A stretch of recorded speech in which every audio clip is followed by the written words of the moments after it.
हम में से हर व्यक्ति की ज़िंदगी में कुछ ऐसे क्षण जरूर आते हैं जब इतना दुख हो जाता है, इतना सघन दुख हो जाता है कि हमें लगता है कि हमारे साथ पता नहीं ईश्वर अच्छा करना चाहता है या सब बुरा करना चाहता है। हम लाख कारण ढूंढते हैं, हम लाख उपाय खोजते हैं, हमें समझ नहीं आता। हम ऐसी दुविधा में हो जाते हैं जहाँ पर चारों तरफ से निराशा दिखाई देती है, सब कुछ गलत ही हो रहा होता है हमारे साथ। ऐसे समय में हमारी उम्मीदें टूटती हैं, हमारी आशाएं टूटती हैं, हमें कोई सहारा नहीं मिलता। तो ऐसे क्षण हमारे आपके सबके जीवन में आते हैं। हमें उस क्षण पर क्या करना है, एक बड़ी खूबसूरत सी कहानी कहता हूँ मैं आपसे, सुनिएगा। एक राजा था, बहुत ही विशाल राज्य था उसका, समृद्ध राज्य था। तो इतने बड़े राज्य का वो राजा, जो उसने सभा बनाई, उसकी सभा में एक से एक बुद्धिमान लोग मौजूद थे। और उन सभी बुद्धिमानों में जो राजा का विशेष सलाहकार था, वो बेहद बुद्धिमान था। और उस सलाहकार की एक आदत थी, वो हर बात पर अक्सर ये कहता, राजा का साहस बनाने के लिए, कि जो होता है अच्छे के लिए होता है। हालांकि इस बात को कभी उसने एक्सप्लेन नहीं किया, कभी इस बात की व्याख्या नहीं की, कभी इस बात को समझाया नहीं विस्तार से। राजा सुनता था एक आध बार, और कभी कभी सुनकर भी अनसुना कर देता था। एक बार की बात है कि राजा एक फल को हाथ से अपने आप काटकर खा रहा था, और धोखे से कुछ ऐसा हुआ कि राजा की एक उंगली का कुछ हिस्सा उस फल की वजह से कट गया। खून बहने लगा, उंगली का वह हिस्सा अलग हो गया। राजा को भीषण दर्द का एहसास हुआ। उसी समय राजा का वो विशेष सलाहकार, विशेष सचिव वहां पर आ पहुंचा, और अचानक उसके मुंह से बेसाख्ता निकल पड़ा कि जो होता है अच्छे के लिए होता है। अब राजा को यह बात बुरी लगी, और स्वाभाविक था, बुरा लगना ही था।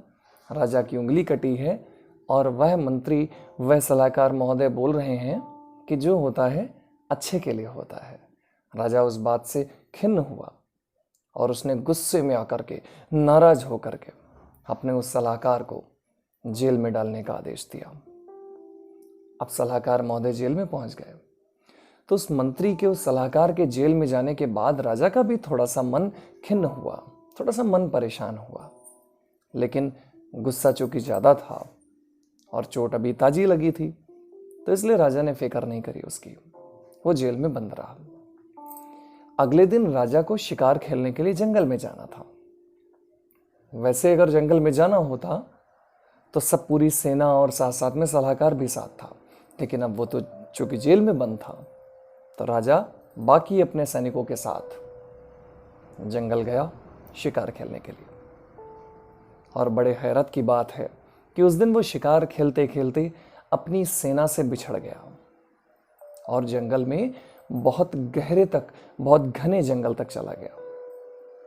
और अकस्मात कुछ भीलों ने, कुछ जंगली लोगों ने राजा को पकड़ लिया, और उसे पकड़कर वो अपने सरदार के पास ले गए, जहाँ पर पूरी सभा लगी हुई थी।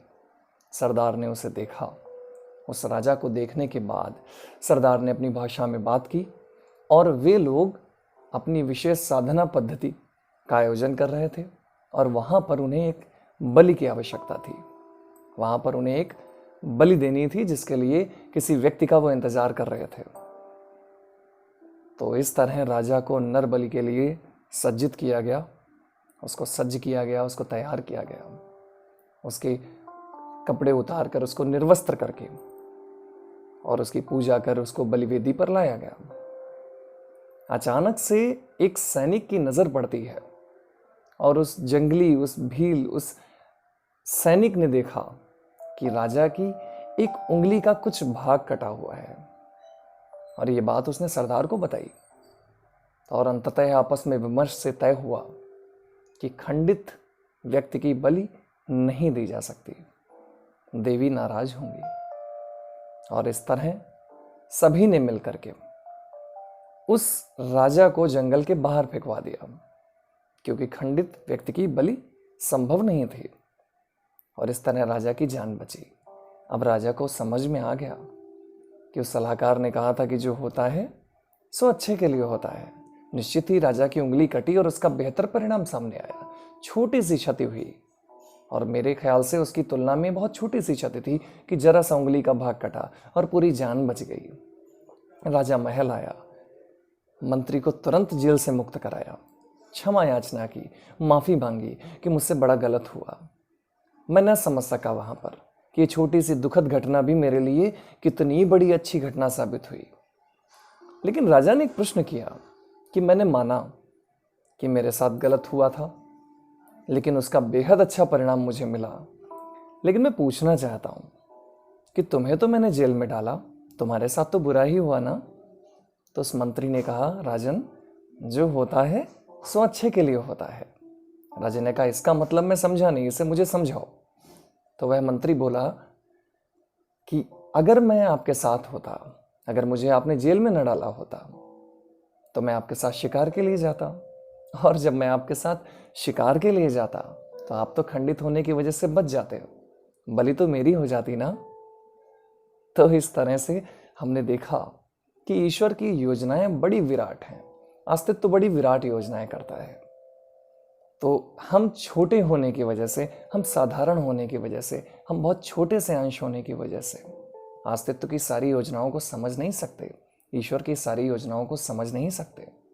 इसलिए हमें अपने हृदय में हर समय ये बात ध्यान रखनी चाहिए कि जो भी हमारे साथ आज बुरा हो रहा है, भविष्य में किसी बड़े अच्छे के लिए वो कारण बनेगा, वो स्टेप बनेगा, वो चरण बनेगा, और कुछ बड़ा और कुछ अच्छा हमारा इंतजार कर रहा है हमेशा की तरह।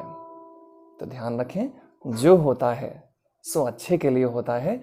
यह वाक्य केवल साधारण वाक्य नहीं है, यह बहुत गहरा, बहुत मजबूत, बड़ा अच्छा संबल है हमारे लिए।